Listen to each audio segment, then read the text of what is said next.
Di tengah kabut tebal yang menyelimuti perbatasan Kursk, sebuah konvoi logistik Rusia bergerak senyap di sepanjang jalan raya E38 di Oblast Chernihiv, Ukraina.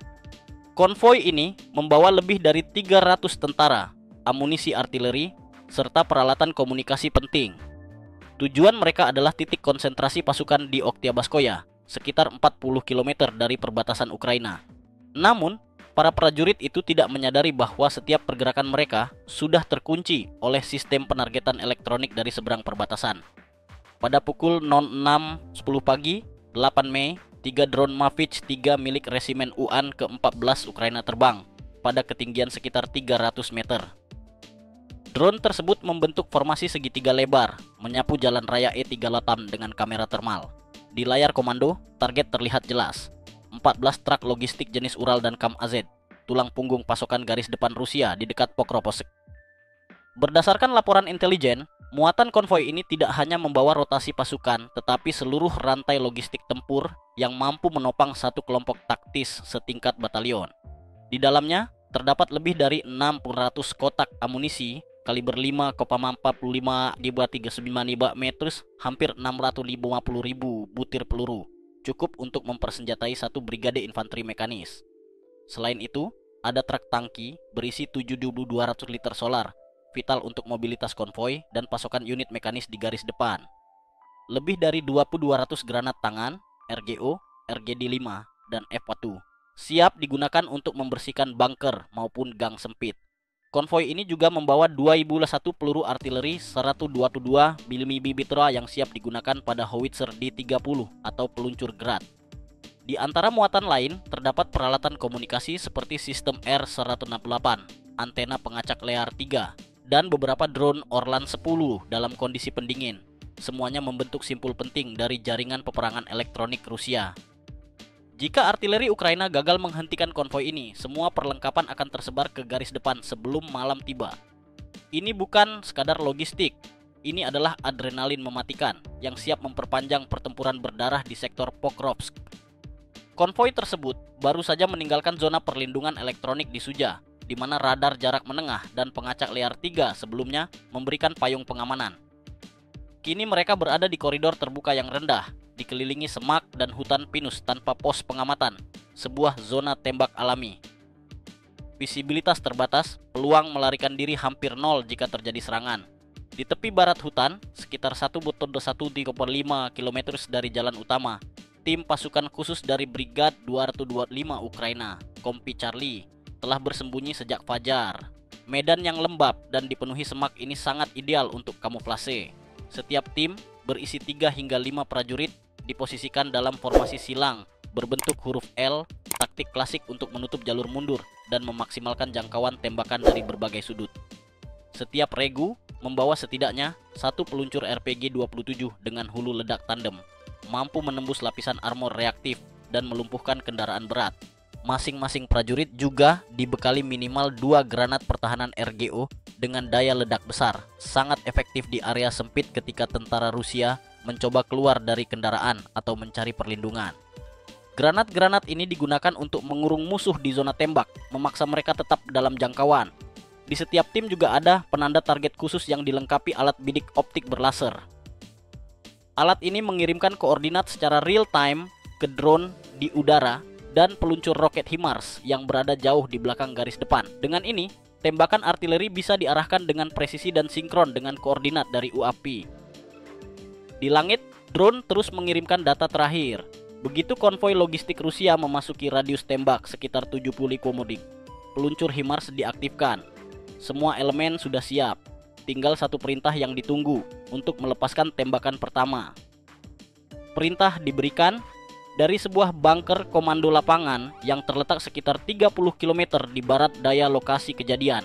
Para koordinator UAV dari Batalion Raid 413 Ukraina memantau setiap pergerakan musuh melalui sistem transmisi berlatensi rendah. Pada pukul 06.13 pagi, sinyal abnormal tiba-tiba muncul di layar kendali UAP. Drone pengintai Mavic 3 mendeteksi gangguan kuat pada pita frekuensi 2,484 GHz. Sistem optik bawaan Mavic 3 dengan cepat menganalisis sumber jamming dan mengidentifikasinya sebagai modul peperangan elektronik Lear 3 yang dipasang di atas sasis truk Kamaz. Sistem yang mampu membutakan tautan kendali drone, membuatnya tidak responsif bahkan menjatuhkannya. Namun, jaringan drone Ukraina segera beralih ke mode anti-jamming. Drone pengintai mengaktifkan frekuensi hopping spread spectrum, berganti ratusan frekuensi per detik di 3 kanal berbeda. Drone FPV beralih ke navigasi inersial berbasis IMU, Inertial Measurement Unit, menggunakan giroskop dan akselerometer untuk menjaga arah. Sinyal kendali dipindahkan ke pita L-band yang lebih tahan terhadap gangguan. Jika sistem Lear 3 mencoba melakukan GPS spoofing, teknik yang sering digunakan di Donbas, drone secara otomatis membandingkan data gerak aktual dengan input GPS palsu. Begitu selisihnya melebihi 1,5%, sistem akan memutus koneksi GPS dan sepenuhnya beralih ke navigasi internal. Hasilnya, tidak satupun UAV Ukraina menyimpang dari jalur misi. Detik-detik menjelang serangan pukul 00.15, sensor thermal Mavic 3 mendeteksi 6 kendaraan lapis baja Rusia memasuki zona tembak, melaju dengan kecepatan sekitar 48 km/jam. Suhu mesin mulai meningkat, tanda-tanda panas inframerah terlihat jelas. Data ini langsung dienkripsi di tingkat taktis dan dikirim ke pusat kendali tembakan di darat. 2 menit kemudian, pada pukul 06.17, pelacakan thermal menunjukkan konvoi hanya berjarak 1,8 km dari titik penyergapan. Kurang dari 10 detik kemudian, perintah akhir dikeluarkan. Tembak! Serangan drone kamikaze drone serang pun bergerak ke posisi.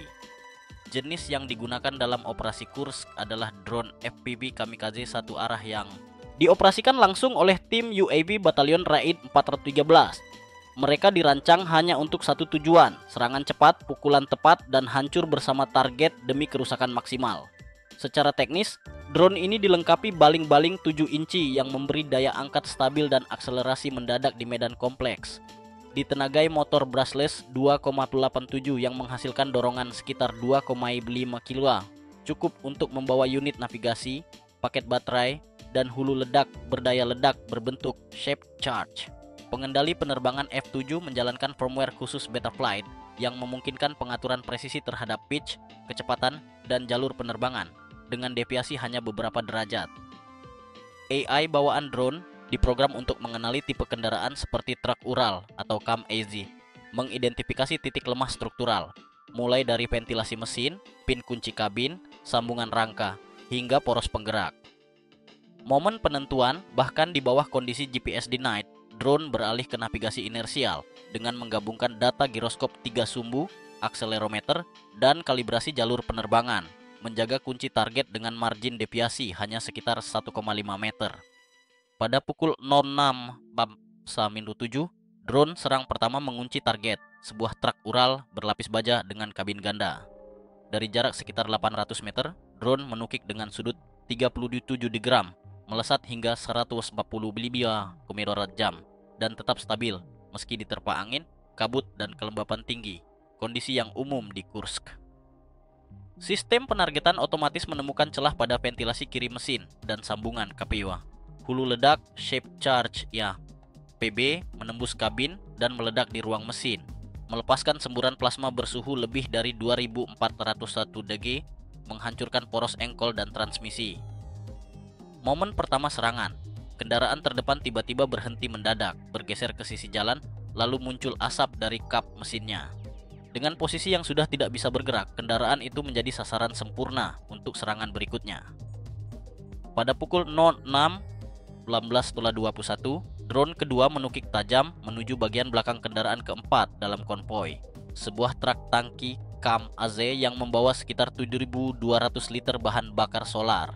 Titik tumbukan dipilih tepat di bawah lantai tangki, di mana reservoir utama berada.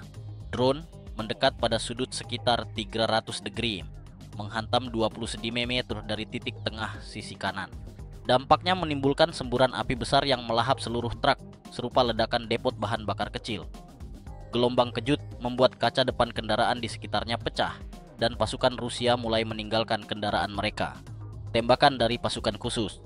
14 detik kemudian, pukul 00.18.35, pasukan khusus Ukraina yang bersembunyi di tepi hutan barat membuka tembakan terkoordinasi. Mereka meluncurkan RPG-27 ke arah kendaraan ketiga, sebuah truk pengangkut pasukan Ural. Kepala peluncur menembus lapisan pelindung kendaraan dan memicu ledakan di dalam kabin tengah, membuat kendaraan itu tidak bisa digunakan lagi. Tim kemudian melempar granat RGO untuk menutup jalur pelarian, memaksa pasukan lawan bertahan di lokasi. Semua ini dilakukan untuk mempersempit pergerakan mereka sehingga UAV dapat mengarahkan serangan berikutnya dengan presisi. Serangan pada kendaraan komando. Pada pukul 19.52, drone ketiga mengunci target pada kendaraan komando yang dilengkapi antena komunikasi dan tiang pemancar mini. Serangan diarahkan tepat ke sisi kanan pintu, lokasi biasa tempat duduk komandan.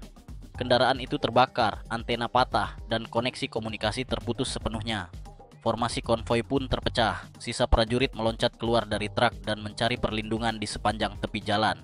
Dalam hitungan detik, kendali koordinasi di pihak lawan lumpuh. Serangan penutup. Pada pukul 06.11 dua drone FPV terakhir melancarkan serangan simultan.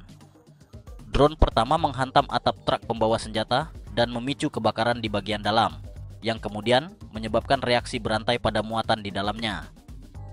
Drone kedua menghantam roda belakang truk logistik dari arah belakang, menghancurkan poros penggerak dan membuat kendaraan itu berhenti total di tengah jalan. Hanya dalam waktu kurang dari 2 menit, seluruh konvoi Rusia berhenti. Konfirmasi operasi. Dari udara, drone Mavic 3 merekam seluruh operasi dan mengirimkan data real time ke pusat komando. Hasilnya menunjukkan 5 dari 6 kendaraan lapis baja hancur atau tidak bisa digunakan, sementara kendaraan terakhir ditinggalkan oleh awaknya. Tidak ada laporan korban dari pihak Ukraina. Operasi ini dianggap sebagai contoh eksekusi taktis yang sempurna, memadukan kecepatan, ketepatan, dan koordinasi multi lapisan. Dalam waktu kurang dari 3 menit, 14 kendaraan lapis baja dan transportasi berhasil dilumpuhkan. 11 truk terbakar hingga rangka tidak dapat dikenali lagi, sementara 3 lainnya rusak parah dan tidak bisa diperbaiki.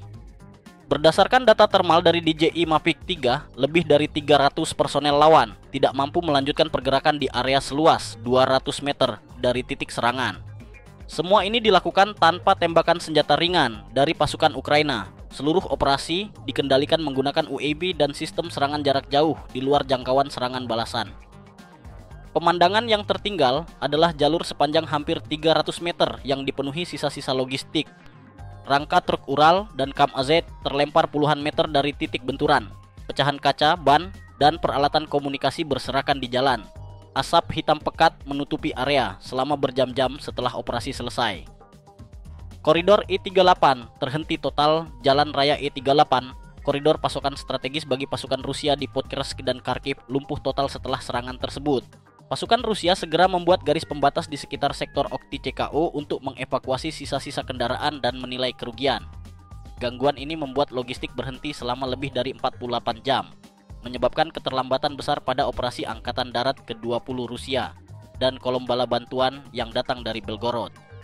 Efek domino pada logistik unit artileri dan pasokan terpaksa mencari jalur alternatif sejauh hampir 70 km, memperlambat arus peralatan ke garis depan di sektor barat. Dampak ini menunjukkan betapa pentingnya serangan tersebut bagi ritme operasi lawan.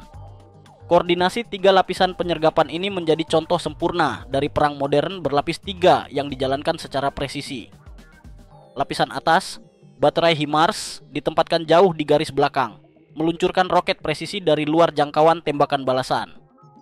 Lapisan tengah, drone pengintai Mavic 3 terus berputar di udara, memantau setiap pergerakan kendaraan dan mengirimkan koordinat secara real time.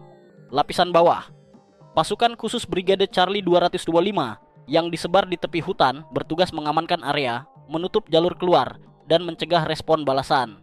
Wajah perang abad ke-21. Inilah wajah perang abad ke-21. Infanteri tidak lagi menyerbu secara frontal, tetapi bertindak sebagai kunci terakhir dalam rantai serangan yang tertutup dan terintegrasi. Tidak ada baku tembak panjang, tidak ada perebutan wilayah secara fisik. Hanya dalam waktu 180 detik, seluruh konvoi musuh berhasil dinonaktifkan. Apa pendapatmu tentang operasi ini? Jika kamu tertarik dengan analisis taktik modern seperti ini, jangan lupa like, bagikan video ini, subscribe channel ini, dan tinggalkan komentarmu di bawah. Kita bisa berdiskusi bersama tentang bagaimana teknologi mengubah wajah pertempuran di abad ini.